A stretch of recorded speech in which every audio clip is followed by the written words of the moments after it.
하나님 말씀 로마서 14장 17절로 23절 말씀 교독하겠습니다. 하나님의 나라는 먹는 것과 마시는 것이 아니요 오직 성령 안에 있는 의와 평강과 희락이라.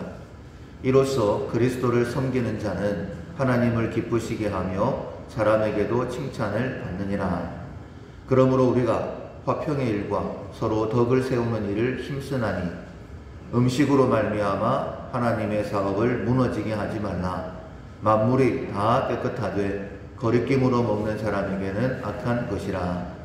고기도 먹지 아니하고 포도주도 마시지 아니하고 무엇이든지 내 형제로 거리끼게 하는 일을 아니함이 아름다우니라.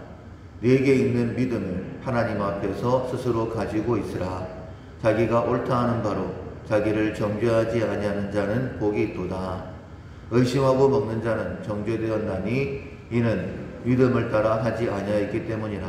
믿음을 따라 하지 아니하는 것은 다 죄니라. 아멘. 할렐루야.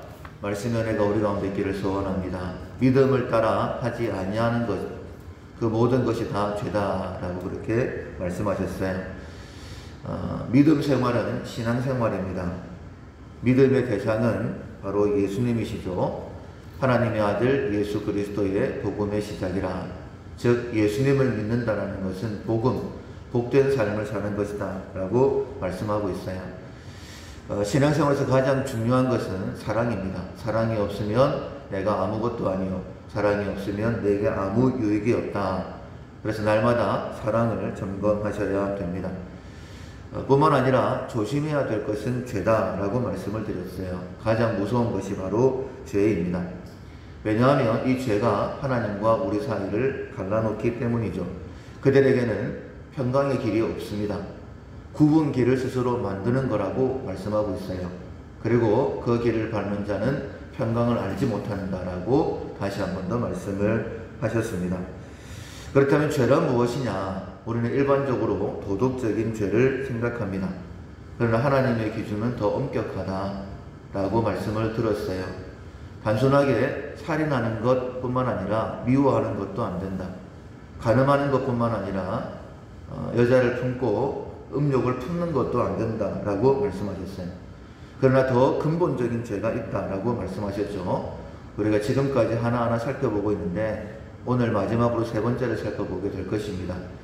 다른 것에 비해서 죄를 좀 더 구체적으로 살펴봤는데, 왜냐하면 우리가 그만큼 죄에 대한 인식이 적고 그 죄를 지어서 하나님의 은혜를 누리지 못하는 삶을 살고 있기 때문입니다. 첫 번째가 불법이 죄다라고 말씀하셨죠. 이 불법은 무법입니다. 법이 없다라는 것은 내 법은 있는데 하나님의 법이 없다라는 것입니다. 두 번째로는 선을 행할 줄 알고도 행하지 않는 것이다 라고 말씀하셨어요.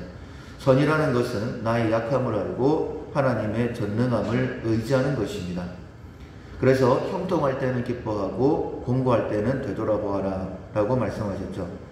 그래서 되돌아보면서 선을 기뻐하는 것이 우리가 해야 되는 일이다. 하나님, 저는 약합니다. 그러나 하나님은 강하시니 제가 하나님만 의지합니다 라고 고백하며 살아가는 것, 그래야지만이 선이다 라고 말씀하고 있어요. 세 번째로 오늘 마지막으로 말씀하고 있는 것이 믿음으로 행하지 않으면 죄다 라고 말씀을 하시죠.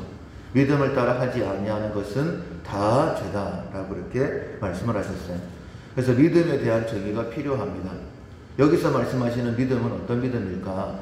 우리가 기도하고 난 다음에 의심하면 이루어지지 않는다라고 말씀하셨는데, 의심하고 행하는 것이 죄일까? 물론 그렇습니다. 의심하고 행하는 것 또한 믿음으로 하지 않는 것이기 때문에 죄입니다.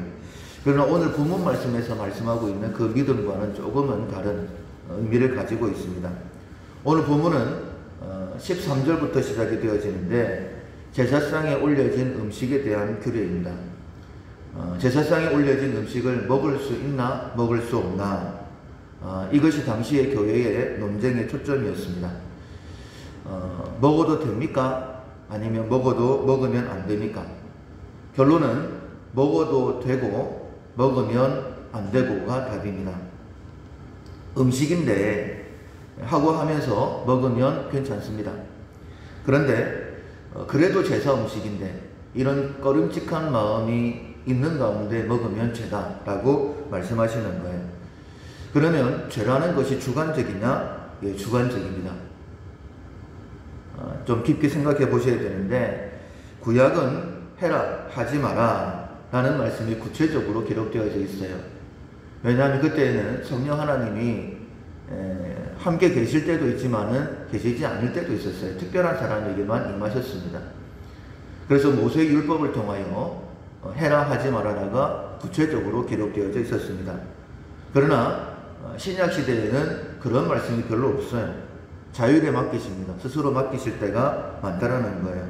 그리고는 말씀하시기를 믿음으로 행하지 않으면 죄다라고 말씀하시는니다. 그러니까 자율에 맡기시는데 한 가지 조건이 있어요. 그 조건이 무엇이냐면 바로 믿음입니다. 그래서 믿음을 구체적으로 정의하지 않으면 우리가 항상 죄를 지을 수도 있다. 내가 믿음으로 따라하지 않는 것이 다 죄라고 말씀하셨기 때문에 내가 죄를 지을 수도 있다. 내가 생각지 못했던 죄를 짓게 되는 것입니다. 오늘 보면 17절에 보면 하나님의 나라는 먹는 것과 마시는 것이 아니오. 그러니까 우리가 살아야 될 나라, 우리가 추구해야 될 하나님의 나라는 성령 안에 있는 의와 평강과 희락이다. 그러니까 단순한 의, 평강, 희락이 아니라 성령 안에서의 의와 평강과 희락이다 라고 말씀하고 있어요. 우리가 성령 안에서 의와 평강과 희락을 이루게 되면 이로써 그리스도를 섬기는 자, 예수 믿는 사람들은 하나님을 기쁘시게 한다. 첫 번째는 하나님께서 기뻐하시는 거예요. 두 번째로는 사람들에게도 칭찬을 받는다 라고 말씀을 하십니다. 이게 우리가 살아야 될 삶이죠. 지금 한국 교회가, 세계 교회가 욕을 들어먹고 있는 이유는 바로 성령 안에서 의와 평강과 희락, 하나님 나라를 이루어가지 못하고 있기 때문입니다. 그래서 19절에 보면 그러므로 우리가 화평의 일과 서로 덕을 세우는 일에 힘쓴다. 우리가 해야 될 일은 성령 안에서 의와 평강과 희락을 이루는 일을 해야 됩니다. 이게 더 중요한 일이다라고 말씀하시는 거예요. 어떤 문제가 있다 할지라도 이 화목하는 일, 덕을 세우는 일을 포기해서는 안 됩니다. 그런데 당시에 교회 안에 분란이 있었죠. 그들 나름대로 굉장히 중요한 문제였습니다. 제사 음식 먹을 것인가 말 것인가, 그것도 중요한 문제인데 그것보다 더 중요한 일은 무엇이냐면 성령 안에서 화목을 이루는 일, 서로 덕을 세우는 일입니다. 자, 그렇다면 누가 더 믿음이 좋은 사람일까? 제사 음식을 먹는 사람일까? 그래도 안 되지, 먹으면 안 되지 라고 말하는 사람일까? 여기서 말하는 믿음이라는 것은 예수 안에서, 복음 안에서의 지식을 얘기하는 거예요. 먹을지 말지에 대한 이 믿음은, 이 믿음에 대해서는 로마서 14장 윗절에 보면 1절부터 보면 바울이 정확하게 정의를 해 놓았습니다.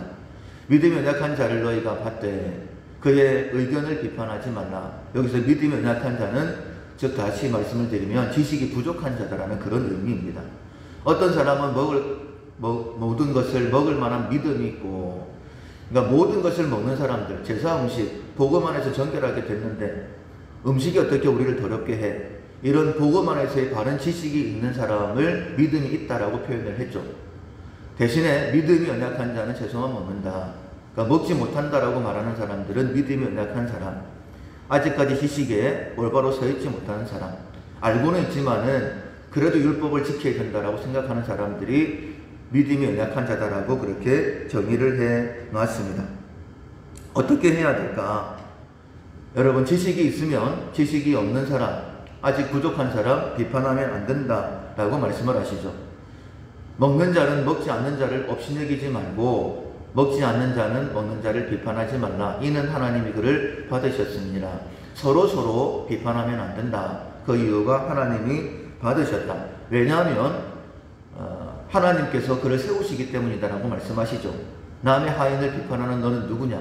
그가 서 있는 것이나 넘어지는 것이 자기 주인에게 있음에 그가 세움을 받으리니. 지금은 지식이 약하지만 믿음이 적은 것처럼 보이지만 하나님께서 그를 받아주셨다. 그러니 그를 세우신다라고 말씀하시는 거예요. 결코 교회 안에서 분쟁이 일어나면 안 된다라고 말씀하시는 거예요. 자, 그런데 제사 음식을 먹을 수 있다, 먹을 수 없다라고 비판하며 싸우는 것, 자신의 지식으로 비판하며 싸우는 것, 그렇게 되어지면 근본적으로 하나님 나라가 무너지게 되는 거예요. 그래서 음식으로 말미암아 하나님의 사업을 무너지게 하지 말라라고 말씀하셨습니다. 먹고 안 마시고 중요합니다. 그러나 덜 중요한 거예요. 중요한 것은 하나님 나라를 세우는 것입니다. 그렇다면 어떻게 해야 될까? 만물이 다 깨끗하되 거리낌으로 먹는 사람에게는 악하다. 거리끼게 먹게 해서는 안 된다라고 말씀하시는 거예요. 따라서 22절에 보면 21절에 보면 고기도 먹지 아니하고 포도주도 마시지 아니하고 무엇이든지 네 형제로 거리끼게 하는 일을 아니함이 아름다우니라. 그러니까 믿음이 좋은 사람, 지식이 있는 사람이 다 깨끗해졌다라는 그런 담대한 마음을 가지고 먹는 것 괜찮습니다. 그런데 만약 내가 먹는 것으로 인하여서 형제가 거리낌을 가지고 먹게 되면 그것은 안 된다라고 말씀하시는 거예요. 어떻게 해야 될까? 내가 먹을 수 있지만은 내게 있는 믿음을 하나님 앞에서 스스로 가지고 있으라. 자기가 옳다 하는 바로, 이 자기가 옳다 하는 것은 그래 먹어도 괜찮아, 이것은 옳은 일입니다. 그러나 그것으로 말미암아 자기를 정죄하지 아니하는 자가 복이 있다. 왜냐하면 내가 믿음을 가지고 지식을 가지고 먹었을 때에 형제가 그것을 보고 거리끼고 의심하는 마음으로 먹으면 형제가 죄를 짓는 거예요. 하나님 나라를 무너뜨리는 겁니다. 그러니까 더 중요한 것을 무너뜨렸기 때문에 정죄받는다라고 말씀하시면서 차라리 이렇게 말씀하고 있죠. 의심하고 먹는 자는 정죄되었나니 이는 믿음을 따라 하지 아니하였기 때문이라. 믿음을 따라 하지 아니하는 것은 다 죄다. 형제가 거리끼고 먹는 것은 죄다라고 그렇게 말씀하고 있습니다. 먹으면 안 되는데 그래도 저 사람이 먹네, 그 먹어도 되나? 이런 마음을 가지고 먹게 해서는 안 된다라고 말씀하고 있어요. 이 부분에 대해서 고린도전서에서 바울이 다시 한 번 더 정확하게 짚어주고 있는데 제가 말씀을 쭉 한번 읽어드리겠습니다. 음식은 우리를 하나님 앞에 내세우지 못하나니 우리가 먹지 않는다고 해서 더 못 사는 것도 아니고 먹는다고 해서 더 잘 사는 것도 아니라 그런즉 너희의 자유가 믿음이 약한 자에게 걸려 넘어지게 하는 것이 되지 않도록 조심하라. 지식이 있는 네가 우상의 집에 앉아 먹는 것을 누구든지 보면 그 믿음이 약한 자들의 양심이 담력을 얻어 우상의 재물을 먹게 되지 않겠느냐. 그러면 네 지식으로 그 믿음이 약한 자가 멸망하나니 그는 그리스도께서 위하여 죽으신 형제라. 이같이 너희가 형제에게 죄를 지어 그의 약한 양심을 상하게 하는 것이 곧 그리스도에게 죄를 짓는 것이라. 그러면 어떻게 해야 될까? 바울은 어떻게 했을까? 그러므로 만일 음식이 내 형제를 실족하게 한다면 나는 영원히 고기를 먹지 아니하여 내 형제를 실족하지 않게 하리라. 즉 믿음을 따라 하지 않는다, 믿음을 따라 행한다. 이 믿음의 정의는 무엇이냐면 성령께서 우리에게 말씀해 주신다는 거예요. 그러니까 지금은 먹으면 안 돼. 누군가가 네가 먹는 것으로 인하여서 거리끼고 죄를 지을 수 있어. 이런 성령의 감동하심이 있을 때는 먹으면 안 된다. 그런데 그 성령의 감동하심을 거스리면 죄다라고 말씀하고 있는 거예요. 또한 지금 아직까지는 내가 지식이 부족해요. 그래서 먹으면 안 되는데 이런 마음을 성령이 주신다라는 거예요. 그런데 그럼에도 불구하고 다른 사람이 먹는다고 해서 똑같이 따라서 해가면 그것 또한 죄다라고 말씀하시는 겁니다. 처음에 말씀을 시작드리면서 신약 시대에는 죄가 어떨 때는 주관적이다라고 말씀을 드렸어요. 먹었을 때 먹어도 되기도 하고 먹으면 안 되기도 하고. 그런데 그 근거가 무엇이냐면 믿음. 그 믿음은 무엇이냐면 지금 성령 안에서 우리가 주일날 말씀을 들었던 것처럼 우리에게 선생을 숨기지 아니하시겠다. 우리가 잘못된 길로 가게 되어지면 이 길이 정론이 그 길로 바로 가라. 그 선생님이 바로 성령 하나님이시다. 그 성령께서 말씀을 가르치시고 생각나게 하신다. 그러니까 단순히 기록되어진 것만 말씀하시는 것이 아니라 우리가 잘 알지 못하는 그런 상황 가운데에서 성령이 말씀해 주신다라는 믿음입니다. 내가 바른 길을 갈 수 있도록 성령께서 내 안에서 역사하신다라는 그 믿음입니다. 그 믿음을 가지고 행해야지만이 성령 안에서 의와 평강과 희락이라 성령 안에서 바른 길을 갈 수 있도록 허락하신다라는 그 사실을 믿는 믿음을 말씀하고 있는 거예요.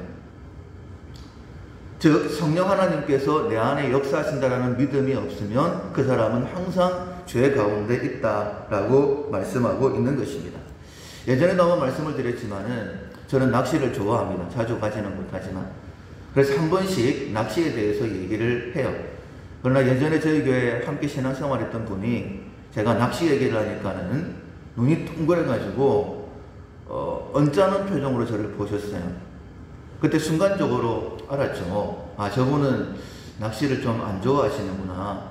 그래서 왜 그러니까 물어봤어요. 제가 왜 그러십니까? 라고 물어봤더니 다른 사람에게 물어본 것 같아요. 다른 사람에게 물어봤더니 그분이 그러니까 예전에 신앙생활을 하지 아니하실 때에 낚시에 너무 빠지셔가지고 가정도 또 모든 것들이 많이 무너졌다. 그래서 신앙생활을 시작하시면서 가장 먼저 정리한 것이 낚시였는데 목사님이 낚시를 얘기하시니까 어떻게 목사가 낚시를 할 수 있느냐라고 그래 생각했던 것 같다라고 얘기를 하시더라고요.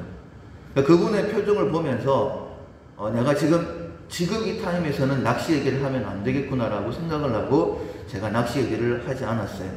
그게 바로 믿음을 따라 행하는 것입니다. 제가 낚시 좋아하고 또 낚시 얘기를 하는 게 뭐가 죄가 되겠습니까? 그러나 상대방이 내가 그렇게 얘기하는 것을 불편해한다라고 한다면 그것으로 인하여서 시험에 들 수 있다라고 한다면 하지 않는 것이 맞다. 성령을 따라 행하는 것이 맞다. 반대로 성령을 따라 하지 않는 것은 죄다라고 그렇게 말씀하신 거예요. 우리가 3일에 걸쳐가지고 죄에 대하여 함께 살펴봤습니다. 마음에 꼭 새기십시오. 근본적인 죄입니다. 첫 번째는 불법을 행하는 것입니다. 두 번째로는 선을 행할 줄 알고도 행하지 않는 것입니다. 세 번째, 오늘 말씀을 들었던 것처럼 믿음을 따라 하지 않는 것은 다 죄입니다. 하나님 나라를 무너뜨리는 것이게 되기 때문에 내가 지식 안에서 맞다 할지라도 하나님 나라, 그 하나님 나라가 더 중요하기 때문에 화평을 이루고 덕을 세우는 것이 더 중요한 일이기 때문에 지식을 따라 행했음에도 불구하고 맞게 했음에도 불구하고 성령을 따라 믿음으로 하지 아니하면 죄가 되기 때문에 정죄받기 때문에 믿음을 따라 하지 않는 것이 죄다라고 말씀하고 있어요. 이 세 가지의 공통점은 무엇이냐면 하나님이 주인이 아니라 자기가 주인이 되는 겁니다. 내가 하고 싶은 대로 하는 것이 바로 죄다. 세상 사람들은 자기를 섬기는 사람들이죠. 자기를 위해 살아갑니다. 화를 낼 때도 보면 자기 생각대로 되지 않기 때문에 화를 내는 거예요. 요즘 정치인들 욕 많이 하죠. 왜 정치인들 욕을 할까요? 내 마음대로 안 되기 때문에 욕하는 것 아니겠습니까? 그러나 반대로 우리 예수 믿는 사람들은 자기를 위해 사는 사람들이 아닙니다. 자기를 부인하고 자기 십자가를 지는 사람들이죠. 하나님을 섬기는 사람들이고 또 다른 사람을 섬기는 사람이 바로 예수 믿는 사람들입니다. 다른 삶을 살아가고 있는데 근본적으로 하나님 없이 자기를 위해 살아간다라고 한다면 당연히 그것이 죄가 되는 것 아니겠습니까? 우리 믿는 사람들의 삶을 이렇게 표현을 했죠. 내가 그리스도와 함께 십자가에 못 박혔나니 그런즉 이제는 내가 사는 것이 아니요 오직 내 안에 그리스도께서 사시는 것이라. 이제 내가 육체 가운데 사는 것은 나를 사랑하사 나를 위하여 자기 자신을 버리신 하나님의 아들을 믿는 믿음 안에서 사는 것이다. 우리가 이 말씀을 기억하고 살아간다라고 한다면 항상 의를 행하는 삶을 살게 될 것입니다. 우리는 예수 안에 있어요.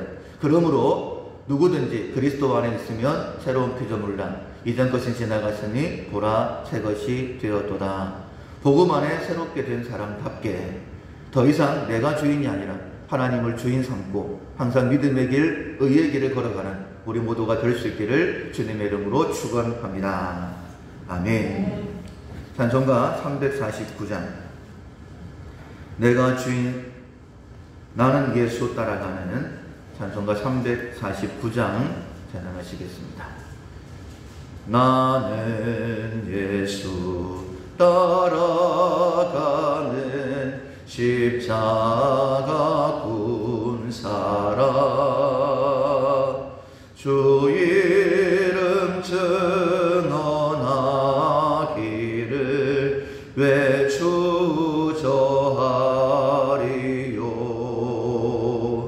다른 군사 피 흘리며 나가서 싸울 때 나 혼자 편히 앉아서 바라만 보리요. 다른 사람 어찌든지 나 주님의 용사되리. 나는 주의 군사되어 충성을 맹세하여 내가 승리하기까지 주 은혜로 싸우리. 주님의 용사된 내게 주의 길 맡기소서. 큰 싸움은 시작되어 용사를 부른다. 일어나 전쟁 마당에 다 어서 나가자. 거룩하신 주님 위에 싸우러 나가자. 주님의 권능 힘입어 다 이길 때까지. 다른 사람 어찌든지 나 주님의 용사되리. 나는 주의 군사되어 충성을 맹세하여 내가 승리하기까지 주 은혜로 싸우리. 주님의 용사된 내게 주의 길 맡기소서. 그 승리의 영광 위에 싸워야 하리라. 주 말씀 나의 힘 되니 겁낼 것 없도다. 모든 싸움 이긴 후에 그날이 이르면 승전가 높이 부르며 큰 영광 누리리.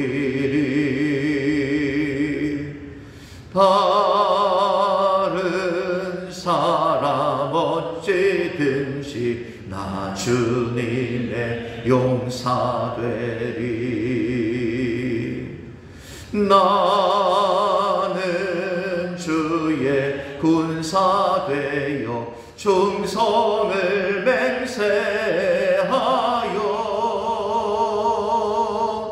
내가 승리하기까지 주 은혜로 싸우리.